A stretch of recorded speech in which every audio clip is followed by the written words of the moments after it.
ನಮಸ್ತೆ. ಇದು ಉಪ್ಪಿನಕಾಯಿ ಮಾಡಲಿಕ್ಕೆ ಅಂತ ತರಿಸಿದಂಥ ಮಾವಿನ ಮಿಡಿ. ನಾನು ಎಲ್ಲಿ ಹೇಗೆ ಸುಲಭವಾಗಿ ತರಿಸ್ಕೊಂಡೆ ಈ ಮಾವಿನ ಮಿಡಿನ ಅಂತ ಹೇಳ್ತೀನಿ. ಸಬ್ಸ್ಕ್ರೈಬ್ ಮಾಡದೆ ಯಾರಾದರೂ ನೋಡ್ತಾ ಇದ್ರೆ ಸಬ್ಸ್ಕ್ರೈಬ್ ಮಾಡಿಕೊಂಡು ಈ ವಿಡಿಯೋಸನ್ನು ಪೂರ್ತಿಯಾಗಿ ನೋಡಿ. ಈ ವಿಡಿಯೋದ ಎಂಡಲ್ಲಿ ನಾನು ಅವರ ಕಾಂಟ್ಯಾಕ್ಟ್ ನಂಬರನ್ನು ಹಾಕಿದ್ದೀನಿ. ನಾನು 2 ಟೈಪ್ ಮಿಡಿಯನ್ನು ತರಿಸಿದೆ. ಇದು ಜೀರಿಗೆ ಮಿಡಿ, ಇದು ಸಾದಾ ಅಪ್ಪೆ ಮಿಡಿ. ಉಪ್ಪಿನಕಾಯಿ ಅಂದರೆ ಎಲ್ಲರಿಗೂ ಇಷ್ಟ ಆಗುತ್ತೆ, ಆದರೆ ಎಷ್ಟೋ ಜನರಿಗೆ ಉಪ್ಪಿನಕಾಯಿ ಮಾಡ್ಲಿಕ್ಕೆ ಬರುತ್ತೆ, ಆದರೆ ಇಂಥ ಮಾವಿನ ಮಿಡಿ ಅಪ್ಪೆ ಮಿಡಿನೇ ಸಿಗಲ್ಲ. ಆಗ ಯಾವುದೇ ಪ್ಲೇಸಲ್ಲಿದ್ದರೂ ಈ ರೀತಿಯಾಗಿ ಬಸ್ಸಿಗೆ ಕಳಿಸೋವಂಥ ವ್ಯವಸ್ಥೆ ಇದ್ರೆ ನಮಗೆ ತುಂಬಾ ಅನುಕೂಲ ಆಗುತ್ತೆ. ಇವರು ನಮಗೆ ಬಸ್ಸಿಗೆ ಕಳಿಸಿದ್ರು, ನಾವು ಹೋಗಿ ಕಲೆಕ್ಟ್ ಮಾಡ್ಕೊಂಡು ತಗೊಬಂದ್ವಿ. ನನಗೆ ತುಂಬಾ ಖುಷಿ ಅನಿಸ್ತು. ಅಂದ್ರೆ ಚೆನ್ನಾಗಿ ಬಂದಿದೆ ಮಾವಿನ ಮಿಡಿ ಅಪ್ಪೆ ಮಿಡಿಯನ್ನು ಚೆನ್ನಾಗಿ ಕೊಡ್ತಾರೆ ಅಂತ ತುಂಬಾ ಜನ ಹೇಳ್ತಿದ್ರು. ಮತ್ತೆ ಇವ್ರ ಹತ್ರ ಹೀಗೆ ತಂದಂತ ಮಾವಿನ ಮಿಡಿಯನ್ನ ನಾವು ಈ ರೀತಿಯಾಗಿ ಎಲ್ಲ ಕ್ಲೀನ್ ಮಾಡಿ ಇಟ್ಕೊಂಡಿದ್ದೀನಿ. ಆಮೇಲೆ ಈ ರೀತಿ ಕತ್ತರಿ ಏನಾದರೂ ಸಹಾಯದಿಂದ ನಾವು ಕಟ್ ಮಾಡಬೇಕಾಗತ್ತೆ, ತೊಟ್ಟುಗಳನ್ನು ಮುರಿಬೇಕಾಗತ್ತೆ. ಕೈಯಿಂದ ಮುರಿದಾಗ ತೊಟ್ಟಿಲ್ದೆ ಒಂದೊಂದ್ಸಲ ಇರುತ್ತೆ. ಇಷ್ಟು ತೊಟ್ಟು ಇರಬೇಕು, ಅಂದ್ರೆ ಇಲ್ಲ ಅಂದ್ರೆ ಉಪ್ಪಿನಕಾಯಿ ಬೇಗ ಹಾಳಾಗತ್ತೆ. ಆದ್ರಿಂದ ನಾವು ಕತ್ತರಿಯಿಂದ ಕಟ್ ಮಾಡಬೇಕು. ಇಲ್ಲಿ ಮಾವಿನ ಮಿಡಿಯನ್ನ ಕೆಜಿ ಲೆಕ್ಕದಲ್ಲೇ ಕೊಡ್ತಾರೆ.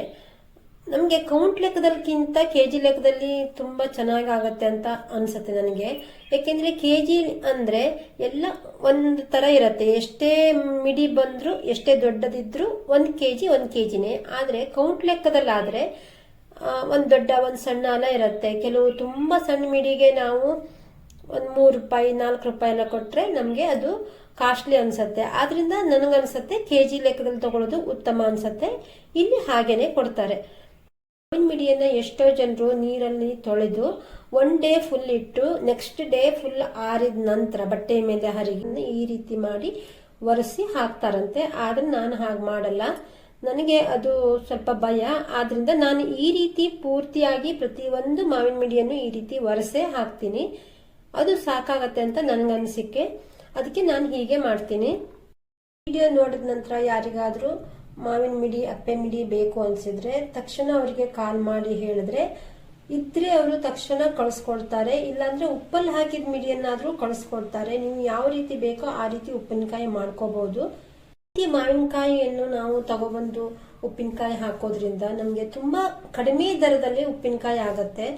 ಅದೇ ರೆಡಿ ಉಪ್ಪಿನಕಾಯಿ ತುಂಬಾ ಕಾಸ್ಟ್ಲಿ ಬೀಳುತ್ತೆ ಅನ್ಸುತ್ತೆ. ಉಪ್ಪಿನಕಾಯಿ ಮಾಡ್ಬೇಕಾದ್ರೆ ಈ ಉಪ್ಪಿನಕಾಯಿಗೆ ಬಳಸುವಂತ ಪ್ರತಿ ಒಂದು ಐಟಮ್ಸು ಡ್ರೈ ಆಗಿರ್ಬೇಕು, ಇಲ್ಲಾಂದ್ರೆ ಉಪ್ಪಿನಕಾಯಿ ಹಾಳಾಗತ್ತೆ. ಇಲ್ಲಿ ನಾನು ಒಂದು ಪಾತ್ರೆ, ಪ್ಲಾಸ್ಟಿಕ್ ಪಾತ್ರೆಯನ್ನು ತಗೊಂಡಿದ್ದೀನಿ. ಆ ಪಾತ್ರೆಯಲ್ಲೇ ಹಾಕ್ತೀನಿ. ಯಾಕೆಂದ್ರೆ ನಾವು ಸ್ಟೀಲ್ ಪಾತ್ರೆ ಅಥವಾ ಯಾವುದೇ ಅಲ್ಯೂಮಿನಿಯಂ ಯಾವುದೋ ಪಾತ್ರೆನೂ ಬರಲ್ಲ ಉಪ್ಪಿನಕಾಯಿ ಮಾಡ್ಲಿಕ್ಕೆ. ಆದ್ರಿಂದ ಕಾಜಿನ ಭರಣಿ ಹಾಗೇನೆ ಸೀಸದ ಬಾಟ್ಲಿ ತಗೋಬಹುದು. ಮೊದಲು ಉಪ್ಪನ್ನು ಸ್ವಲ್ಪ ಹಾಕಿದ ನಂತರ ಆಮೇಲೆ ಸ್ವಲ್ಪ ಸ್ವಲ್ಪ ಮಾವಿನ ಮಿಡಿಯನ್ನು ಹಾಕಿ ನಂತರ ಅದ್ರ ಮೇಲಿಂದ ಮತ್ತೆ ಉಪ್ಪನ್ನು ಹಾಕಿ ಹಾಗೆ ಲೇಯರ್ ಬೈ ಲೇಯರ್ ಹಾಕ್ತಾ ಇರಬೇಕು.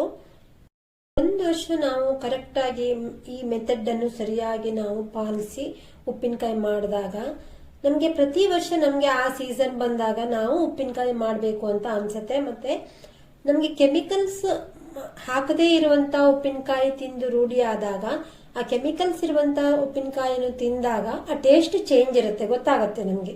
ಮಾರ್ಕೆಟ್ ಅಲ್ಲಿ ಕೆಮಿಕಲ್ಸ್ ಅನ್ನು ಬಳಸಿ ಉಪ್ಪಿನಕಾಯಿ ಮಾಡಿರ್ತಾರೆ. ನಾವು ಕೆಮಿಕಲ್ಸ್ ಇಲ್ದೇನೆ ನಾವು ವರ್ಷ ಪೂರ್ತಿ ಇಟ್ಕೊಂಡು ತಿನ್ಬಹುದು. ವರ್ಷ ಏನು 2 ವರ್ಷದವರೆಗೂ ಈ ಉಪ್ಪಿನಕಾಯಿ ಚೆನ್ನಾಗಿ ಮಾಡಿಟ್ರೆ ಇರುತ್ತೆ. ಈ ರೀತಿ ಕ್ಲೋಸ್ ಮಾಡಿ ಇಡಬೇಕು. ಸ್ವಲ್ಪನೂ ಏರ್ ಹೋಗದೋದ್ ರೀತಿಯಲ್ಲಿ ನಾವು ಒಂದು ಬಟ್ಟೆಯನ್ನು ಸರಿಯಾಗಿ ಮುಚ್ಚಿ ಇಡಬೇಕಾಗತ್ತೆ. ನೆಕ್ಸ್ಟ್ ಡೇ ಮುಚ್ಚಳವನ್ನು ತೆಗೆದು ಒಂದ್ಸಲ ಕೈಯಿಂದ ಮಿಕ್ಸ್ ಮಾಡ್ತೀನಿ.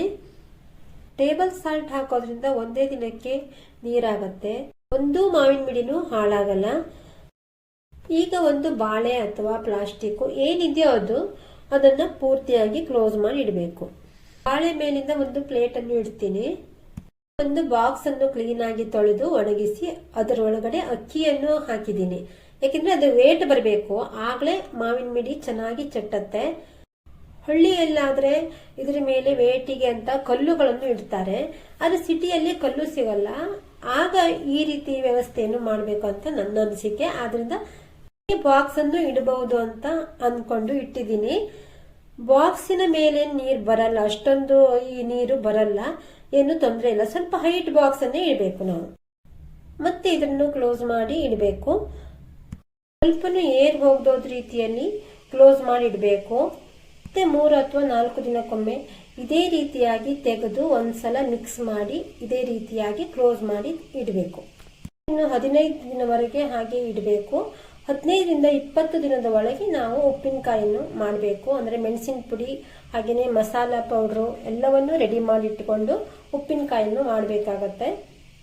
ಎಷ್ಟೋ ಜನರಿಗೆ ಉಪ್ಪಿನಕಾಯಿ ಮಾಡಲಿಕ್ಕೆ ತುಂಬ ಸುಲಭ, ಆದರೆ ಎಷ್ಟೋ ಜನಕ್ಕೆ ತುಂಬ ಕಷ್ಟನೇ ಇದು. ಆದ್ರಿಂದ ನಾನು ಈ ವಿಡಿಯೋಸನ್ನು ಮಾಡಿದ್ದೀನಿ. ಇದು ರಿಪ್ಪನ್ಪೇಟೆಯಲ್ಲಿ ಹೆಬ್ಬಾರ್ ಪಿಕಲ್ಸ್ ಅಂತ ಇದೆ, ಅವ್ರು ಕಳಿಸಿದಂಥ ಮಾವಿನ ಮಿಡಿ. ಫೋನ್ ನಂಬರನ್ನು ಸಹ ಇಲ್ಲಿ ಹಾಕಿದ್ದೀನಿ. ಉಪ್ಪಿನಕಾಯಿ ಮಾಡಬೇಕಾದ್ರೆ ಉಪ್ಪು ಹಾಕೋದು ತುಂಬ ಮೇನ್ ಆಗಿರುತ್ತೆ. ಉಪ್ಪು ಹೆಚ್ಚಾದ್ರೂ ತಿನ್ಲಿಕ್ಕೆ ಬರಲ್ಲ, ಉಪ್ಪು ಕಡಿಮೆ ಆದರೆ ಉಪ್ಪಿನಕಾಯಿ ಹಾಳಾಗತ್ತೆ. ಆದ್ರಿಂದ 4 kg ಮಾವಿನಕಾಯಿಗೆ 600 ಗ್ರಾಮ್ ಉಪ್ಪನ್ನು ಮಾತ್ರ ಹಾಕಬೇಕು.